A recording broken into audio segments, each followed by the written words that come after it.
নমস্কার, শুভ সকাল। আজ 27শে ডিসেম্বর শনিবার।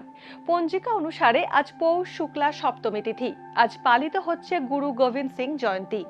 আজ থাকবে ব্যতিপদ যোগ ও বরিয়ান যোগের প্রভাব। মেষ, বৃষ ও মিথুন রাশির জাতকদের ভাগ্যে আজ কি আছে জেনে নিন।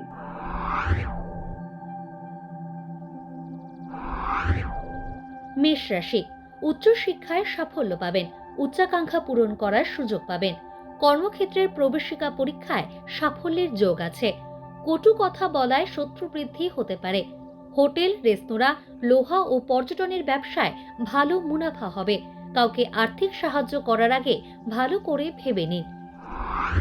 বৃষ রাশি, অপ্রত্যাশিত ভালো যোগাযোগ আপনার সামনে আসতে পারে। কর্মক্ষেত্রে অধস্তন কর্মীদের অসহযোগিতার মুখে পড়তে হবে। গলা ও দাঁতের সমস্যায় কষ্ট পাওয়ার যোগ রয়েছে। কাজে মনোযোগ দিলেও আশানুরূপ ফল পাবেন না। নতুন ব্যবসা শুরু না করাই ভালো। বিয়ের কথাবার্তায় বাধা আসতে পারে। প্রতারকের মিষ্টি কথায় ভুলবেন না। মিথুন রাশি, বাবা মায়ের স্বাস্থ্য সম্পর্কে দুশ্চিন্তা আজ কিছুটা কম হবে। মিথুন রাশির জাতকদের স্বাস্থ্য ভালোই থাকবে। পারিপার্শ্বিক পরিস্থিতি প্রতিকূল হলেও মৌখিকভাবে সব সমস্যার নিষ্পত্তি করা বুদ্ধিমানের কাজ। ব্যবসার ক্ষেত্রে সাবধানতা অবলম্বন করা উচিত। প্রাপ্য অর্থ পাওয়ায় অসুবিধের মুখে পড়তে পারেন।